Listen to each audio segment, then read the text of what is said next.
Olá pessoal, espero que estejam todos bem. A videoaula de hoje ela vai encerrar então o contexto aqui desse capítulo, né, das reações orgânicas, é a última parte então do capítulo. Portanto, o material na mão e vamos lá ver o que nós temos para estudar hoje. Nós vamos falar ainda um pouquinho mais sobre as reações de adição de aldeídos e cetonas, tá? Lembrando que um aldeído ele é feito, assim como a cetona, pelo componente carbonila, né? Pelo grupo carbonila, que é um carbono ligado por dupla ligação covalente com um oxigênio. No entanto, um aldeído ele tem a carbonila na extremidade da cadeia carbônica, exatamente. A carbonila tem justamente o carbono da ponta de uma cadeia.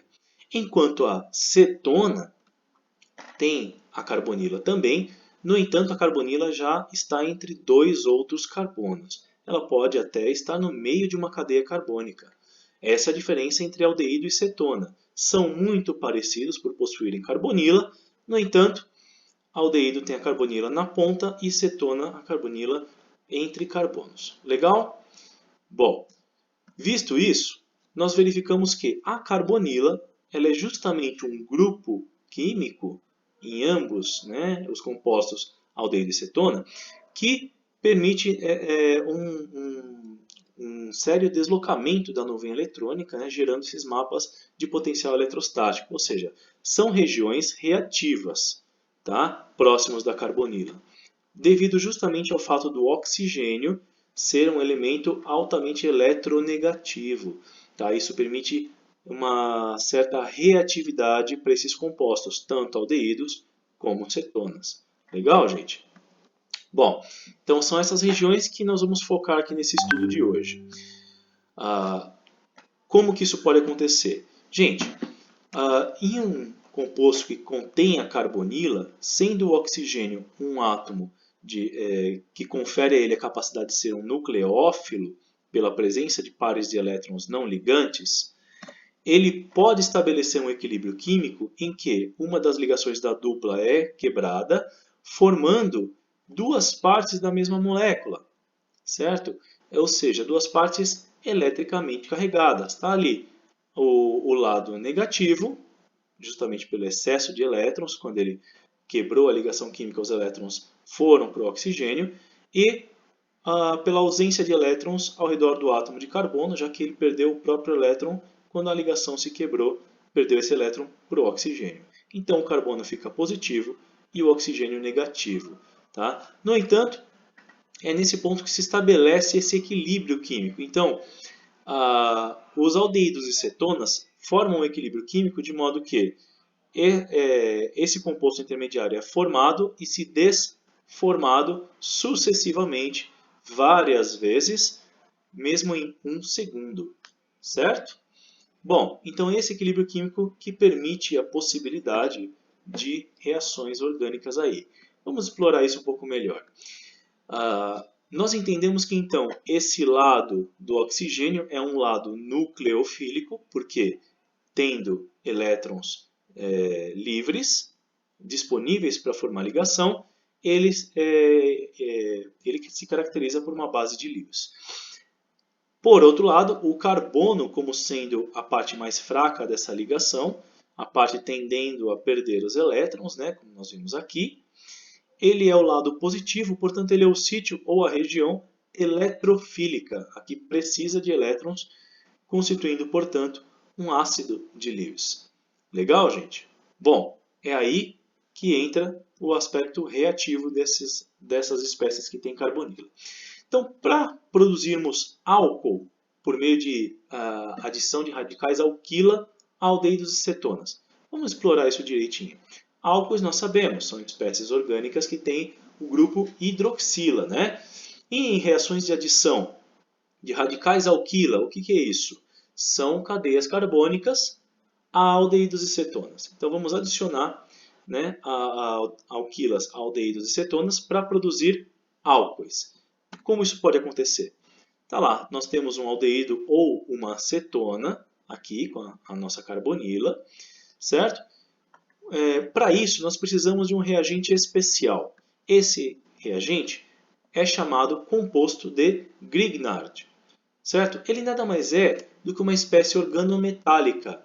Orgânico porque esse R significa um radical alquila, ou seja, uma cadeia carbônica, que pode ser grande, pequena, ramificada, ou não ramificada, linear ou cíclica.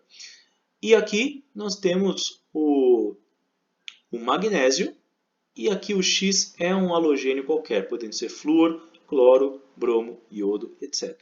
Tá? Então, uma espécie organometálica como essa, ela é justamente o composto de Grignard. Legal? Ele que vai possibilitar essa reação de acontecer. Seguindo aqui, nós verificamos que o composto de Grignard ele tem o seguinte aspecto. Tendo um metal nessa extremidade direita, essa é a região eletrofílica, ou seja, a região que tende a perder elétrons, enquanto que a região onde tem o radical alquila, ou seja, a cadeia carbônica, tende a ser o lado nucleofílico, o lado que vai ficar com excesso de elétrons. Legal, gente? Bom, como isso se processa? O radical alquila ele forma a ligação com o carbono da carbonila e o oxigênio ele adquire um hidrogênio do meio onde a reação acontece. Tá certo?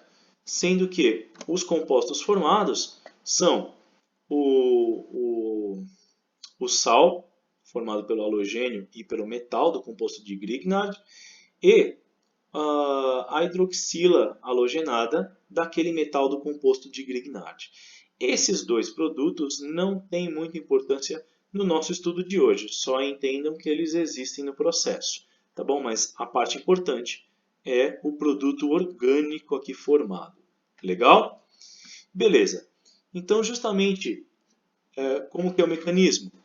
O radical alquila, ele faz o ataque nucleofílico ao átomo de carbono da carbonila, certo?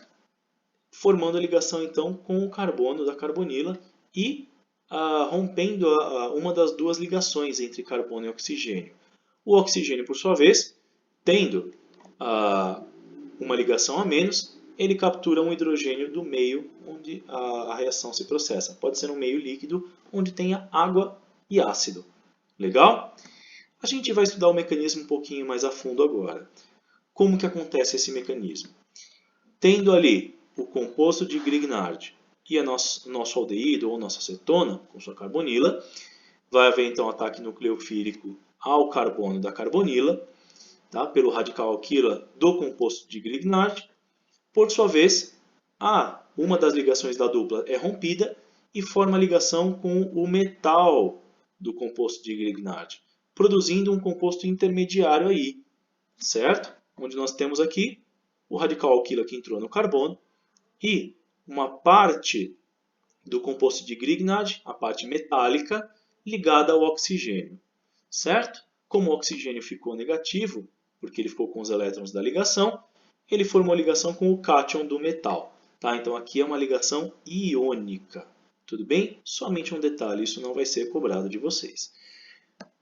Como essa reação acontece em meio ácido, ou seja, com a existência de íons H+, e é uma solução cujo solvente é a água, aqui nós vamos, como nós já percebemos, formar o íon hidrônio. Né?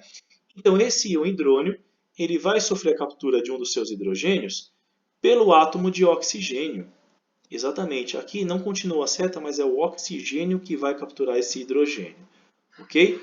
Feito isso, formamos um álcool, certo? Então, de uma cetona, produzimos um álcool, por conta justamente do grupo hidroxila aqui, e ligado ao carbono da hidroxila, temos aí o radical alquila que nós introduzimos a partir do composto de Grignard. Legal, gente? Então, o composto de Grignard ele não é exatamente uma substância, mas é uma categoria genérica de substâncias organometálicas. Beleza? Que contém magnésio. Nesse caso, é uma exigência do composto. Legal? E aí, os compostos formados, né? Pode ser, por exemplo, o cloreto de magnésio e o hidróxido de cloro-magnésio como resultados do processo. Mas, novamente, esses dois produtos, por enquanto, para nós, terá importância secundária. A parte importante é a produção do álcool. Legal? Certo. Então vamos lá. Vamos produzir álcool por um outro meio. A hidrogenação de aldeídos e cetonas também é uma forma de produzir álcoois. Tá? Como acontece? Temos nosso aldeído ou cetona. Pela hidrogenação significa adição de hidrogênio. Certo? Nesse caso, o mecanismo é simples. O oxigênio captura um dos hidrogênios, o carbono captura outro. Certo? O processo ele é relativamente simples. E uma das ligações da dupla se rompe. Certo? Bom, para que isso aconteça, precisamos ter um controle muito preciso da reação química em termos de pressão e temperatura. E também utilizamos um catalisador, que geralmente é de níquel. Tá? Podendo ser níquel, paládio, platina, certo? Mas tem um catalisador metálico envolvido no processo. Tá certo? Esse processo ele normalmente acontece numa pressão mais alta do que a pressão atmosférica comum e uma temperatura mais elevada também, ou seja, necessita aquecimento. Beleza? Mas o mecanismo da reação é relativamente simples. Simplesmente, entre o carbono e o oxigênio, cada um recolhe um dos hidrogênios, um dos átomos de hidrogênio da molécula hidrogênio. Ok, gente? Aqui nós estamos simbolizando uma cetona. Quando ocorre com um aldeído, não é diferente, o processo é exatamente o mesmo. Tá bom? O mecanismo é idêntico. Certo? Beleza. No entanto, na cetona nós produzimos um álcool não primário, ou seja, quando a hidroxila não está conectada a um carbono primário. No caso do aldeído, como a carbonila já está na extremidade da cadeia, ele forma um álcool primário, em que a hidroxila está conectada no carbono da extremidade da cadeia carbônica. Certo? A cadeia carbônica segue, no caso aqui, em direção ao R. Beleza, gente?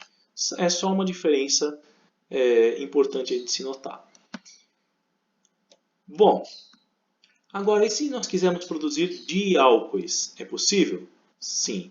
No caso aqui, nós temos um aldeído, tá? Que nesse caso é o metanal, um aldeído bastante comum, uma molécula pequena. Certo? Essa aqui é a sua carbonila, carbono, dupla oxigênio. Quando ele reage com uma base inorgânica para nós, uma base inorgânica, cuidado, pressupõe a liberação do íon hidroxila, né? Ou seja, o íon OH-, aqui tem um sinalzinho de menos. É um íon, tá? É um ânion, portanto é negativo. Quando ele reage, então, um aldeído com a hidroxila, nós produzimos um diálcool. Por quê? Nesse mecanismo, que nós já vamos explorar em seguida, agregamos a hidroxila ao carbono da carbonila e esse oxigênio captura mais um hidrogênio do meio. Certo? Vamos ver como isso funciona, então, em termos de mecanismo da nossa reação aí, para produzir diálcoois. Tendo aí o nosso aldeído, reagindo com a hidroxila da base, certo? Base inorgânica. Nessa reação, a hidroxila ela produz um ataque nucleofílico ao carbono da carbonila e a ligação dupla se rompe. Uma das ligações da dupla se rompe, ficando os elétrons com o oxigênio. Certo? Um processo que nós já conhecemos bem. Estabelece, então, um equilíbrio químico em que introduzimos a hidroxila então, no carbono e o oxigênio adquiriu carga negativa, portanto, é altamente reativo. Ao reagir com uma molécula de água do meio, imaginando que nós temos aí uma solução aquosa, portanto, solvente água, uma solução aquosa de uma base inorgânica qualquer, poderia ser uma solução aquosa de hidróxido de sódio ou de potássio, certo? Nesse passo, então, essa espécie intermediária reage com a molécula de água, em que o oxigênio negativo atua como nucleófilo, roubando um dos hidrogênios da molécula de água e rompendo a ligação entre oxigênio e hidrogênio. Certo? Nesse processo, formamos o diálcool e liberamos novamente uma hidroxila. Certo? Como essa espécie da molécula de água aqui perdeu um hidrogênio, se tornou novamente uma hidroxila idêntica à inicial. E o processo é cíclico. Beleza? Produzindo o diálcool. Por que diálcool? Porque nós temos duas hidroxilas na mesma espécie química. Beleza, gente? Isso é um diálcool. Se quisermos produzir uma categoria de compostos orgânicos chamadas cianidrinas, é possível também. Temos lá um aldeído ou cetona que reage com ácido cianídrico, vocês conhecem como cianureto, pois é altamente tóxico. Tá? Então, nesse processo, ele precisa ser feito com a proteção adequada. Legal?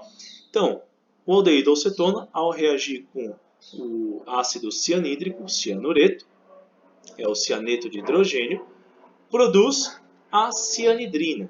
Cuidado, aqui essa impressão está errada no material de vocês, tá bom, gente?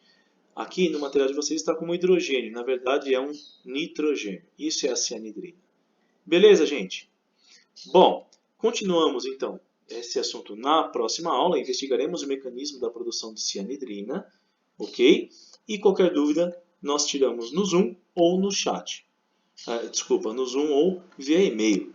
Beleza? Então, até a próxima videoaula e que a força esteja com vocês. Obrigadão, pessoal. Abraço a todos.